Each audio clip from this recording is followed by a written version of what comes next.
आज के एडिटोरियल में हम बात करेंगे महंगाई को कंट्रोल करने के लिए लगातार आरबीआई के द्वारा जो प्रयास किए जा रहे हैं उसके संबंध में। तो देखो टाइटल क्या दिया गया है, रिस्की रिकोर्स। रिस्की का मतलब हो गया जोखिम से भरा हुआ, जोखिमपूर्ण। रिकोर्स का मतलब होता है कोई भी मार्ग, कोई भी उपाय या फिर कोई भी साधन, यानी कि डिफ़िकल्ट सिचुएशन में जिस उपाय का आप प्रयोग करते हो उसे हम कहेंगे रिकोर्स। तो अभी हाल ही में आरबीआई ने जो डिसीजन लिया है वो एक तरह से बहुत ही जोखिमपूर्ण उपाय है। आरबीआईस इन्फ्लेशन, इस इन्फ्लेशन का मतलब होता है महंगाई, मुद्रास्फीति। इन्फ्लेशन फाइटिंग मेटल, मेटल का मतलब होता है करेज, मेटल का मतलब होता है spirit. Will be tested in the months ahead, ahead का मतलब है आगे आने वाले। तो कहने का मतलब है आरबीआई की जो स्पिरिट है, आरबीआई का जो करेज है इन्फ्लेशन से फाइट करने का, मुद्रास्फीति से फाइट करने का, मुद्रास्फीति को कंट्रोल करने का, तो ये जो साहस है आरबीआई का, इस साहस का परीक्षण होगा कब? आगे आने वाले महीनों में। The latest decision by the RBI's monetary policy committee. देखो मॉनेटरी पॉलिसी कमेटी, आरबीआई की ये कमेटी होती है और इसका काम होता है मौद्रिक नीतियों को डिसाइड करना। तो इस एमपीसी के द्वारा अभी हाल ही में एक डिसीजन लिया गया है और उस डिसीजन में क्या किया है, इस उस डिसीजन में क्या किया गया है, to leave its policy rate unchanged, कि जो पॉलिसी रेट होती है यानी कि repo rate, reverse repo rate, तो ये जो रेट होती हैं, जो ब्याज दरें होती हैं, उनको अनचेंज्ड बनाए रखने का डिसीजन लिया गया है। तो ये जो डिसीजन है इज़, यहाँ पे ये इज़ आया है इस डिसीजन के लिए, इज़ अ कैलकुलेटेड रिस्क। तो ये जो डिसीजन आरबीआई की मॉनेटरी पॉलिसी कमेटी ने लिया है ये बहुत ही कैलकुलेटेड रिस्क है। कैलकुलेटेड रिस्क का मतलब होता है एक बहुत ही सोच समझ के आप कोई जोखिम ले रहे हो। Taken by the rate setting panel, यानी कि एमपीसी का रेट को सेट करने वाला जो पैनल है, पैनल का मतलब होता है एक्सपर्ट लोगों का समूह।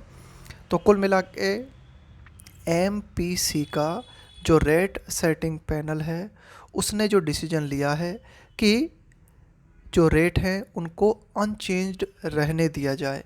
तो ये बहुत ही कैलकुलेटेड रिस्क है, स्पेशली वैन, खास करके जब,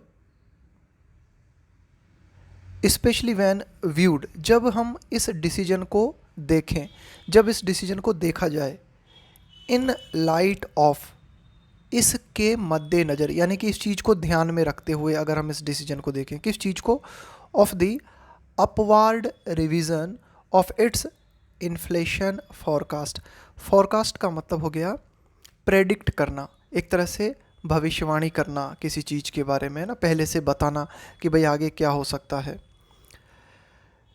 अपवार्ड रिवीजन, देखो अपवार्ड का मतलब है और लेवल जो है बढ़ता जा रहा है किसी चीज़ का, अपवार्ड का मतलब है इंक्रीजिंग। तो देखो ये जो डिसीजन लिया गया है ये काफ़ी ज़्यादा कैलकुलेटेड रिस्क है, और ख़ास करके जब हम इस प्रकाश में इस चीज़ को देखें कि देखो क्या किया गया था, ये जो आरबीआई है इसका जो एमपीसी है इसके द्वारा क्या किया गया था, upward revision of its inflation forecast, कि महंगाई से जुड़े हुए जो प्रेडिक्शंस हैं उनके बारे में ये फॉरकास्ट किया गया था, ये प्रेडिक्शन किया गया था कि भाई महंगाई जो है और ज़्यादा बढ़ने की उम्मीद है। लेकिन इसके बाद भी फ़िलहाल जो डिसीजन लिया गया है उस डिसीजन में जो रेट है, जो ब्याज दरें हैं, उनको अनचेंज्ड रखा गया है। इसलिए हम कह सकते हैं कि ये एक तरह से कैलकुलेटेड रिस्क है। बेयरली 2 months आफ्टर प्रोजेक्टिंग, प्रोजेक्ट करने का मतलब होता है एक तरह से अनुमान लगाना, एक तरह से प्रेडिक्ट करना, एंटिसिपेट करना। 2 months after projecting consumer price index, देखो ये जो सी पी आई है ये बताता है। एक तरह से ये क्या है, सूचकांक है, उपभोक्ता मूल्य सूचकांक। ये हमें सूचना देता है कि भाई जो मुद्रास्फीति है, जो महंगाई है, वो क्या चल रही है। Based inflation to average 5.1% over the current physical year ending in March 2024।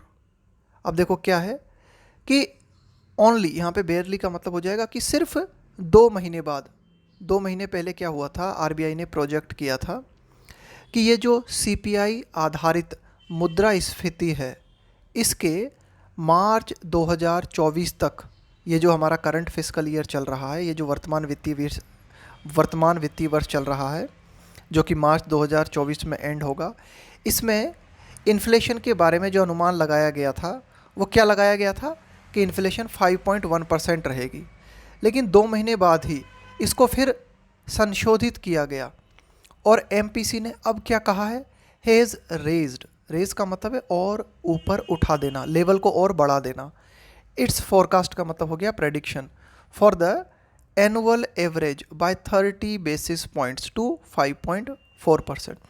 यानी कि 2 महीने पहले इन्फ्लेशन के बारे में एमपीसी ने कहा था कि भाई वो 5.1% रहेगी, लेकिन सिर्फ 2 महीने बाद ही एमपीसी ने क्या किया है, अपने फोरकास्ट को बढ़ा दिया है। कितना बढ़ा दिया है, 30 बेसिस पॉइंट, और कहा है कि अब जो एनुअल एवरेज रहेगा इन्फ्लेशन का, वो रहेगा 5.4%। कंसीडिंग, देखो कंसीड का मतलब होता है मान जाना। कंसीडिंग है ना, एक तरह से स्वीकार कर लेना, मान जाना। दैट अ स्पाइक, स्पाइक का मतलब होता है इंक्रीज, बढ़ोतरी, इन टोमेटो प्राइसेस हैड कंट्रीब्यूटेड का मतलब है योगदान देना, टू अ शॉक दैट है। अब देखो, इस बात को स्वीकार करते हुए कि जो टोमेटो प्राइसेस हैं उनमें जो स्पाइक देखने को मिली, टोमेटो की जो कीमतें हैं उनमें जो वृद्धि देखने को मिली, उस वृद्धि ने योगदान दिया किस चीज़ में, एक झटका हमें लगा, टोमेटो प्राइसेस के ऊपर जाने से एक शॉक लगा। और उस शॉक के कारण क्या हुआ, that had forced a revision in the headline inflation. टमाटरों की कीमतों में जो वृद्धि हुई, उस वृद्धि ने जो भी हमारी पॉलिसी सेटिंग कमेटी है, उसे इस वृद्धि ने फोर्स किया कि फिर से रिवीजन किया जाए इन द हेडलाइन इन्फ्लेशन प्रोजेक्शन। यानी कि जो इन्फ्लेशन के जो प्रोजेक्शन होते हैं, यानी कि इन्फ्लेशन के जो अनुमान होते हैं, उसको फिर से रिवाइज़ किया जाए टोमेटो की कीमतों में वृद्धि के चलते। For the July September quarter by a substantial, substantial का मतलब होता है एक अच्छी खासी मात्रा में, बहुत ही पर्याप्त मात्रा में, 100 basis points to 6.2%।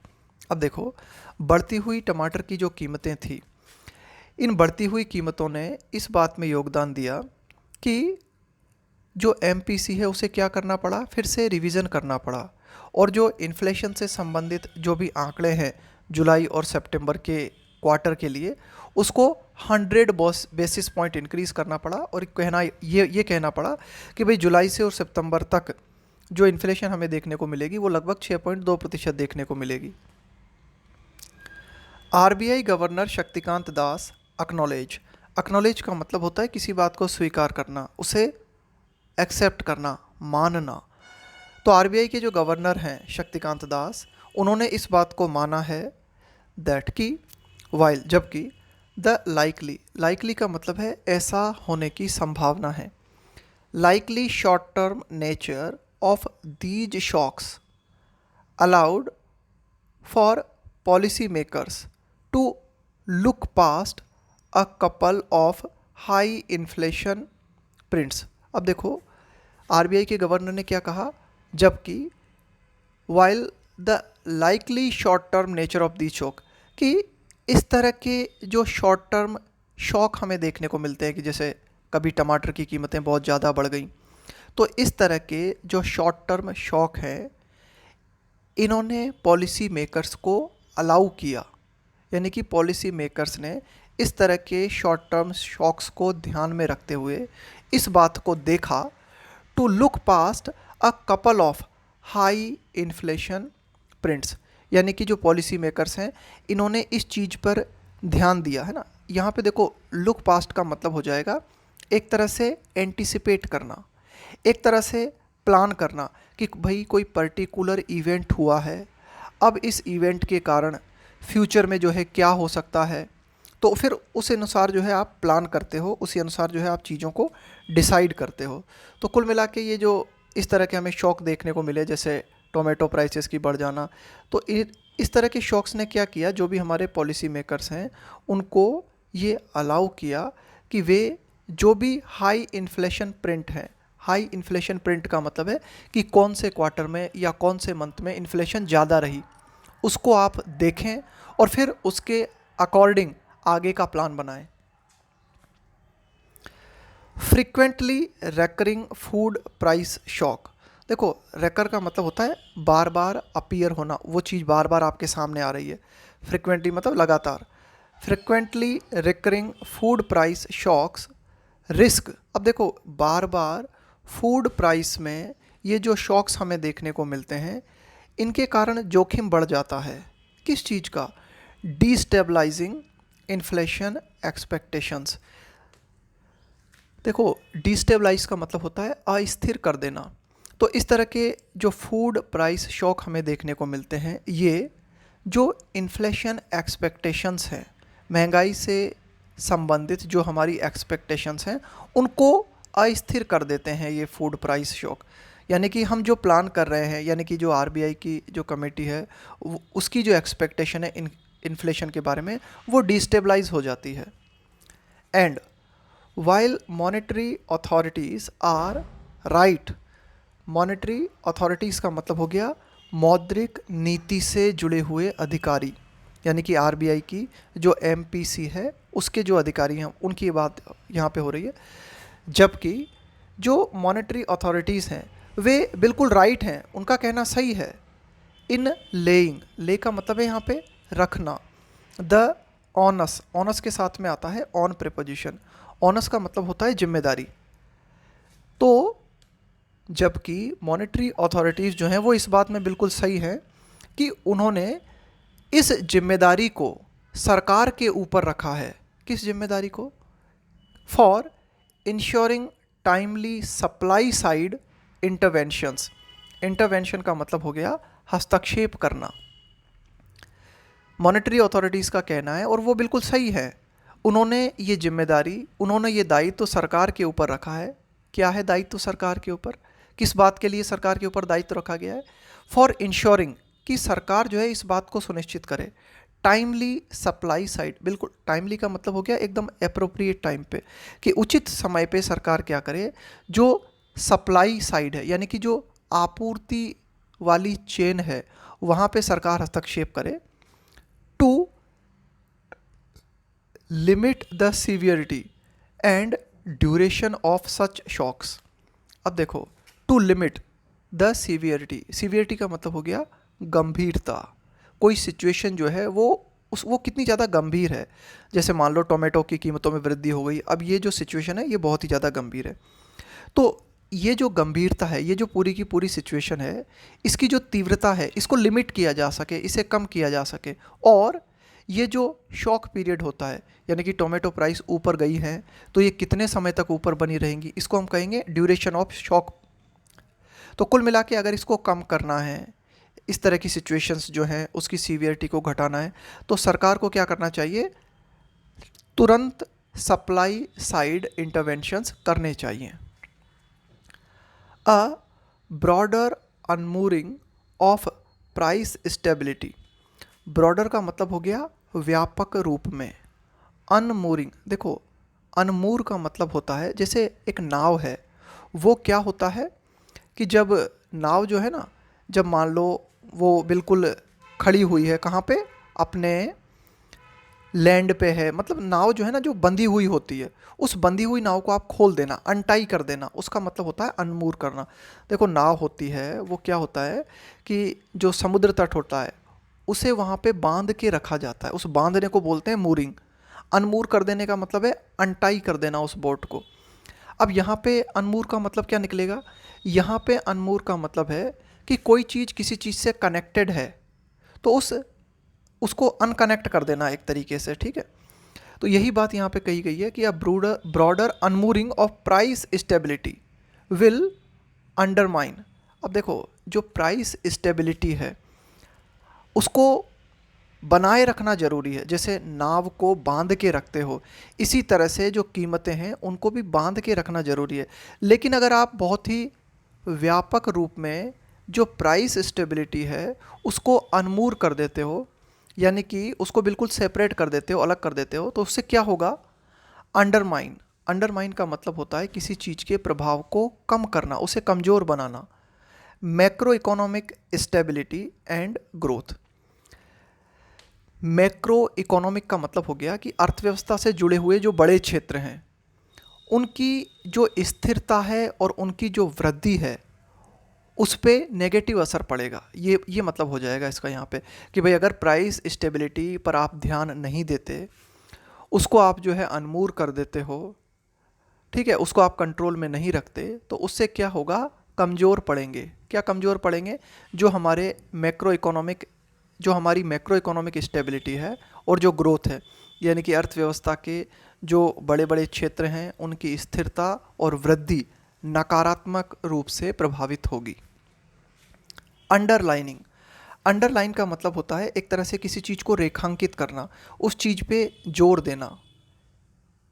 It's commitment. Commitment का मतलब है प्रतिबद्धता, कि किसी चीज़ को करने के लिए आप बहुत ही ज़्यादा दृढ़ हो। टू यहाँ पे क्या है? प्रेपोजिशन। अब देखो, कमिटमेंट टू हो गया प्रेपोजिशन। अब इसके बाद जो वर्ब आएगी वो आएगी आपकी आईएनजी फॉर्म में। अलाइन का मतलब है उसी रेखा में हो जाना। जैसे मान लो कि भाई इन्फ्लेशन बढ़ी, तो फिर आपने क्या किया? उसी के अनुरूप हो जाना हो जाएगा अलाइन का मतलब। उसी के अनुरूप आपने अपनी पॉलिसी को परिवर्तित किया। अंडरलाइनिंग का मतलब है इस बात पे जोर देते हुए। Its commitment to aligning inflation to the target of 4% and keeping inflation expectations anchored. अब देखो, यहाँ पे ये इट्स आया है एमपीसी के लिए। तो एमपीसी जो है उसने अपना कमिटमेंट दिखाया है कि उनका कमिटमेंट किस बात को लेकर है कि भाई हम जो है इन्फ्लेशन का जो टारगेट है कि भाई इन्फ्लेशन जो है 4% तक आ जाए, मतलब है ना 4% से आगे इन्फ्लेशन न जाए, तो इस टारगेट को पाने के लिए वे प्रतिबद्ध हैं।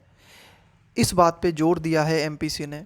इसके अलावा and keeping inflation expectations anchor. देखो, एंकर का मतलब है किसी चीज़ को बांध के रखना। इसके अलावा इस बात के प्रति भी एमपीसी ने अपना कमिटमेंट दिखाया है कि जो इन्फ्लेशन एक्सपेक्टेशंस हैं, मुद्रास्फीति या महंगाई से जुड़ी हुई जो उम्मीदें हैं, उन्हें बिल्कुल फिक्स रखा जाए, उन्हें बांध के रखा जाए। तो ऐसा कहते हुए एमपीसी जो है उसने रीइटरेट का मतलब होता है किसी बात को पुनः दोहराना, उसे रिपीट करना। तो एमपीसी ने एक बार फिर से इस बात को रिपीट किया है बाय अ मेजॉरिटी, यानी कि एमपीसी में जो भी मेंबर्स हैं उनमें मेजॉरिटी यानी कि बहुमत, ज़्यादा लोगों ने इस बात को कहा है कि इट्स पॉलिसी स्टांस का मतलब होता है आपका क्या दृष्टिकोण है, किसी बात को लेके आपका क्या रवैया है। Policy stance of staying focused. तो एमपीसी के ज़्यादातर जो मेंबर्स हैं उन्होंने क्या कहा है, इस बात को फिर से रिपीट किया है कि उसका जो पॉलिसी दृष्टिकोण है वो कैसा है? Of staying focused. कि एमपीसी का कहना है कि भाई वो लगातार जो है फोकस्ड, स्टे का मतलब है बने रहना, कि वो उन्होंने लगातार अपना ध्यान केंद्रित किया हुआ है, वे लगातार फोकस्ड बने हुए हैं। किस बात को लेकर? On the withdrawal of accommodation. Withdrawal का मतलब है एक तरह से वापस ले लेना। अकोमोडेशन का मतलब होता है एडजस्टमेंट, है ना।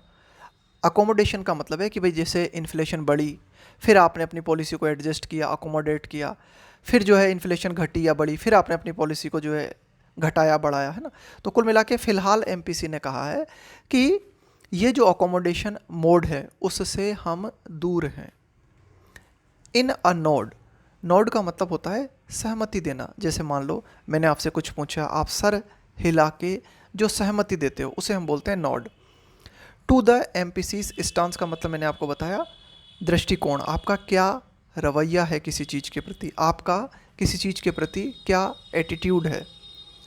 इन अ नॉड टू द एमपीसीज स्टांस, अब देखो एमपीसी का जो दृष्टिकोण है उसे सहमति देते हुए जो आरबीआई है, सेपरेटली का मतलब है पृथक रूप से, टेम्पोरेरली इम्पोज्ड, इम्पोज का मतलब है लागू कर देना, थोप देना, एन इंक्रीमेंटल, इंक्रीमेंटल का मतलब होता है चरण दर चरण, धीरे धीरे, 10% increase in the cash reserve ratio. देखो कैश रिजर्व रेशो क्या होता है कि जो बैंक्स होते हैं उन्हें आरबीआई आदेश देता है कि भाई इतनी पर्टिकुलर मात्रा आपके पास सीआरआर के रूप में होनी चाहिए, यानी कि ये पैसा आप किसी को भी नहीं दे सकते, इतना पैसा तो आपकी जेब में होना ही चाहिए, इतना पैसा आप जो है रिजर्व में रखोगे। तो कुल मिला के एमपीसी का जो दृष्टिकोण है उसको सहमति देते हुए आरबीआई ने पृथक रूप से टेम्पोरेरली यानी कि अल्पकालिक समय के लिए क्या किया है, एक नियम लागू किया है, और चरण दर चरण एक नियम लागू किया गया है। उसमें क्या किया गया है कि 10% की वृद्धि कर दी गई है, यानी कि बैंकों के लिए यह अनिवार्य कर दिया गया है कि जो सीआरआर हैं, यानी कि बैंक जो है ना सीआरआर मेंटेन करते हैं, सीआरआर को बना के रखते हैं, तो वो अब 10% ज़्यादा सीआरआर अपने पास रखेंगे। बैंक्स मस्ट मेंटेन, यानी कि इतना सीआरआर बैंक को अब मेंटेन करना ही चाहिए। विद अ व्यू टू, अब देखो यहाँ पे व्यू आया, विद अ व्यू है ना, ये एक फ्रेज है, विद अ व्यू, और टू यहाँ पे क्या है, प्रेपोजिशन है। इसके बाद में वर्ब जो आएगी वो आईएनजी फॉर्म में आएगी। देखो ड्रेन का मतलब क्या होता है, खींच लेना। जैसे मान लो नाली है, उससे आप गंदा पानी बाहर निकाल देते हो, तो आप उसको क्या करते हो, ड्रेन करते हो। With a view to draining some of the surplus, surplus का मतलब हो गया अधिक मात्रा में। लिक्विडिटी का मतलब हो गया पैसा। देखो पैसा, देखो आपका मकान है, ये भी एक तरह का क्या है, पैसा है, लेकिन इसको आप क्या कह सकते हो, ये लिक्विड फॉर्म में नहीं है। लिक्विडिटी का मतलब होता है तरलता, यानी कि पैसे की वो फॉर्म जिसको कितनी जल्दी आप जो है ट्रांजैक्ट कर सकते हो, है ना, उसको हम बोलेंगे लिक्विडिटी। तो कुल मिला के आरबीआई के द्वारा बैंक्स को कहा गया है कि वे 10% अधिक सीआरआर थोड़ी देर के लिए टेम्पोरेरीली जो है मेंटेन करें। और ऐसा आरबीआई ने क्यों कहा है, इस दृष्टिकोण को ध्यान में रखते हुए, with a view to draining some of the surplus liquidity in the banking system, कि पूरे बैंकिंग सिस्टम में जो अधिक मात्रा में पैसा है ना उसको थोड़ा सा ड्रेन कर लिया जाए। देखो क्या है कि अगर बैंकिंग सिस्टम में ज़्यादा मात्रा में पैसा है तो बैंक्स के द्वारा ज़्यादा लोन दिया जाता है लोगों को। जब लोगों के पास में ज़्यादा पैसा आ जाता है तो फिर क्या है, ऑटोमेटिकली महंगाई बढ़ने लगती है। तो एक ये भी तरीका है महंगाई को कंट्रोल करने का कि बैंक्स के पास पर्याप्त पैसा ही ना हो। तो वो किस तरह से कम किया जा सकता है, सीआरआर को बढ़ा के। तो यही बात यहाँ पे की गई है दैट। अब ये दैट किसके लिए आया है, सरप्लस लिक्विडिटी के लिए, कि ये जो सरप्लस लिक्विडिटी है दैट कुड यहाँ पे आया है पॉसिबिलिटी के लिए। इस पर का मतलब है प्रोत्साहित करना, एनकरेज करना किसी चीज़ को, प्राइसेस। अब ये जो सरप्लस लिक्विडिटी है जो कि बैंकिंग सिस्टम में अवेलेबल है, ये क्या कर सकती है, ये प्राइसेस को और ज़्यादा बढ़ा सकती है। तो इस सरप्लस लिक्विडिटी को ड्रेन करने के उद्देश्य को ध्यान में रखते हुए आरबीआई ने बैंक्स से कहा है कि भाई आप 10% अधिक सीआरआर मेंटेन करो। Mister Das promised this increase would be reviewed on सितंबर 8 और अर्लियर। मिस्टर दास ने ये भी प्रॉमिस किया है कि ये जो सीआरआर में वृद्धि की गई है इसे 8 सितंबर या 8 सितंबर से पहले एक बार फिर रिव्यू किया जाएगा, टू इंश्योर, ये सुनिश्चित करने के लिए कि एडिक्वेट का मतलब है पर्याप्त, एडिक्वेट लिक्विडिटी का मतलब मैंने आपको बताया पैसा, है ना, adequate liquidity during the upcoming festival season, कि कुछ ही 1 या 2 महीने बाद जो है फेस्टिवल सीज़न आ जाएगा, है ना, दीपावली वाला सीज़न आ जाएगा। तो यहाँ पे यही बात की गई है कि 8 सितंबर या उससे पहले ये जो 10% अधिक सीआरआर मेंटेन करने को आरबीआई ने कहा है, इस फैसले को एक बार फिर से रिव्यू किया जाएगा 8 सितंबर या 8 सितंबर के पहले पहले, ताकि आने वाला जो फेस्टिवल सीज़न है उस टाइम पे पर्याप्त लिक्विडिटी उपलब्ध हो। स्टिल फिर भी गिवन, गिवन का मतलब होता है इस बात को देखते हुए, इस बात को ध्यान में रखते हुए।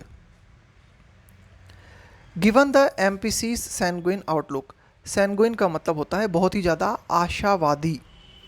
आउटलुक का मतलब है एक तरह से आपका दृष्टिकोण क्या है, आपका नज़रिया क्या है ऑन इकोनॉमिक ग्रोथ। एमपीसी का जो बहुत ही ज़्यादा आशावादी नज़रिया है इकोनॉमिक ग्रोथ के संबंध में, इसको ध्यान में रखते हुए it has not only retained it's forecast for the GDP. कुल मिला के इकोनॉमिक ग्रोथ को लेकर एमपीसी जो है वो बहुत ही ज़्यादा आशावादी है। तो इस आशावाद को ध्यान में रखते हुए रिटेन का मतलब है कायम रखना, बरकरार रखना, फॉरकास्ट का मतलब है prediction for the GDP to expand by 6.5% in real terms in 2023-24। तो कुल मिला के 2023-24 के लिए जो प्रोजेक्शन एमपीसी ने दिया है कि भाई हमारी जीडीपी जो है उसमें कितना एक्सपेंड, कितना विस्तार हमें देखने को मिलेगा 6.5% का, तो इसको अभी भी कायम रखा है एमपीसी ने। और साथ ही साथ बट ऑल्सो स्टक का मतलब है उस चीज़ से चिपके रहना, बने रहना वहीं पे, bye it's June projections for growth in each of the 4 quarters. अब देखो जून मंथ में जो प्रोजेक्शंस, जो अनुमान जून मंथ में जो प्रोजेक्शंस आने वाले क्वार्टर्स के लिए किए गए थे एमपीसी ने, उन प्रोजेक्शंस पे अभी भी एमपीसी कायम है for growth in each of the 4 quarters, कि इस वित्तीय वर्ष के जो चारों क्वार्टर्स हैं उनमें कितनी वृद्धि रहेगी, इसके संबंध में जो प्रोजेक्शंस किए थे उन पे एमपीसी कायम है। और साथ ही साथ एमपीसी ने इस बात को भी रिटेन किया हुआ है, यानी कि एमपीसी इस बात को लेकर भी कायम है कि 2023-24 के दौरान जो जीडीपी में विस्तार हमें देखने को मिलेगा वो कितना देखने को मिलेगा 6.5%। The inflation shock not withstanding का मतलब हो गया के बावजूद, यानी कि ये जो इन्फ्लेशन के झटके हमें देखने को मिल रहे हैं, जैसे टोमेटो प्राइस ऊपर चली गई है ना, तो ये जो इन्फ्लेशन शॉक है इनके बावजूद एमपीसी अपने एक्सपेक्टेशंस पे कायम है। टू बी श्योर, निश्चित रूप से अगर हम देखें टू बी श्योर है ना, तो क्या हम देखते हैं द एमपीसी हैज़ फ्लैग्ड का मतलब होता है चिन्हित करना किसी चीज़ को, several risks to the inflation outlook, यानी कि इन्फ्लेशन से जुड़ा हुआ जो आउटलुक है, यानी कि जो पूरा की पूरा इन्फ्लेशन सीनेरियो है उससे जुड़ी हुई जो रिस्क हैं उनमें से कई, सेवरल का मतलब है कई रिस्क को एमपीसी ने चिन्हित किया है। अब देखो क्या क्या है इन्फ्लेशन से जुड़ी हुई, क्या क्या खतरे हैं, देखो खतरे देखते हैं हम। The uneven rainfall distribution this year, कि इस साल जो रेनफॉल हुई है यानी कि जो बरसात हुई है उसका डिस्ट्रीब्यूशन जो है, उसका वितरण जो है वो बहुत ही असमान है, यानी कि पूरे भारत में समान रूप से वर्षा नहीं हुई है, उसमें काफ़ी ज़्यादा अनइवननेस देखने को मिलती है। तो एक तो ये हो गया कारण। The recent uptick in crude oil prices, uptick का मतलब है उछाल आना, ऊपर की ओर जाना, वृद्धि होना। अभी हाल ही में जो कच्चा तेल है उसकी कीमतों में हमें और ज़्यादा वृद्धि देखने को मिली है। The average price of the Indian basket has, so far का मतलब है अब तक, रीज़न का मतलब है और ज़्यादा वृद्धि हो जाना, बढ़ जाना, थर्ड फॉर्म है ये, बाय 7% सीक्वेंशियली दिस क्वार्टर। देखो सीक्वेंशियली का मतलब होता है क्रमिक रूप से, एक के बाद एक। तो अगर हम बात करें लगातार एक के बाद एक क्वार्टर की, तो इस क्वार्टर में ओवरऑल जो क्रूड ऑयल प्राइसेस हैं भारत के रिगार्डिंग हम बात कर रहे हैं, तो वो 7% अधिक भारत के लिए जो कच्चा तेल है ना वो ज़्यादा महंगा हो गया है।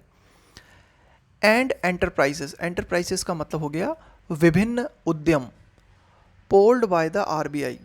अब देखो आरबीआई के द्वारा विभिन्न जो उद्यम हैं उनका सर्वे किया गया और उस सर्वे में ये बात सामने आई कि जो विभिन्न कंपनीज़ हैं, विभिन्न एंटरप्राइजेस हैं, वो ये एक्सपेक्ट करते हैं कि जो आउटपुट प्राइसेस हैं, आउटपुट का मतलब होता है उत्पादन, output prices to harden, harden का मतलब है और कठोर हो जाना, कठोर होने से मतलब है यहाँ पे और बढ़ जाना।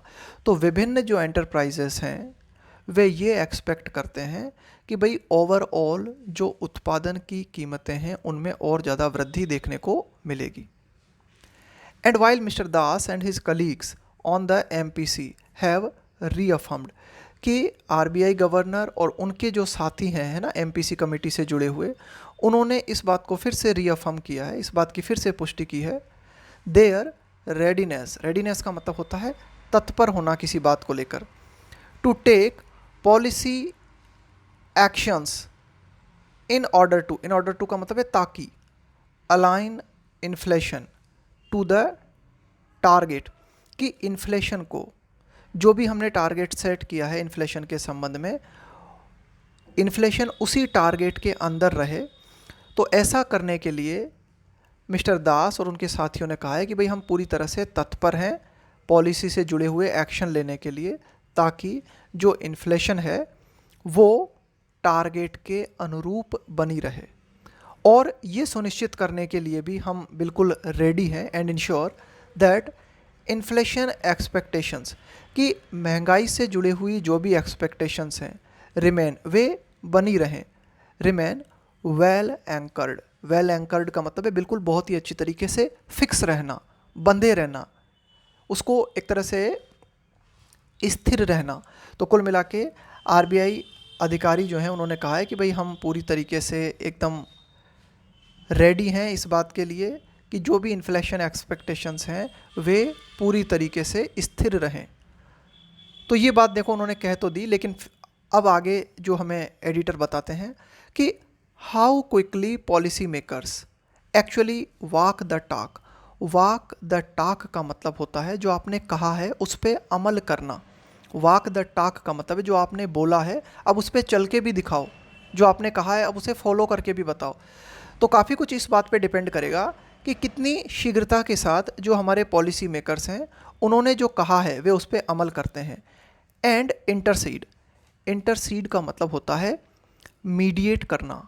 इंटरसीड का मतलब होता है एक तरह से दखल देना, एक तरह से बीच में आना। Intercede in the coming month, कि आने वाले जो महीने हैं उन महीनों के दौरान कितनी क्विकली पॉलिसी मेकर्स जो हैं वो इंटरसीड करते हैं, यानी कि बीच में आते हैं, दखलंदाजी देते हैं। विल डिटरमाइन, तो उनका जो हस्तक्षेप है, उनका जो पॉलिसी को चेंज करना है वो इस बात को निर्धारित करेगा कि उनमें इन्फ्लेशन से लड़ने का कितना ज़्यादा करेज है। मेटल का मतलब है स्पिरिट, करेज। तो कुल मिला के इन्फ्लेशन फाइटिंग करेज जो एमपीसी मेंबर्स यानी कि जो भी एमपीसी मेंबर्स हैं उनमें इन्फ्लेशन से लड़ने का कितना करेज है, ये किस बात से निर्धारित होगा? ये इस बात से निर्धारित होगा कि कितनी शीघ्रता के साथ जो भी पॉलिसी मेकर्स हैं उन्होंने जो कुछ भी कहा है वे उस पर कितना जल्दी अमल करते हैं और आने वाले महीनों में इन्फ्लेशन जो है उसे कंट्रोल करने के लिए कितना जल्दी इंटरसीड करते हैं, यानी कि कितना जल्दी दखलंदाजी देते हैं। तो ये था हमारा आज का एडिटोरियल।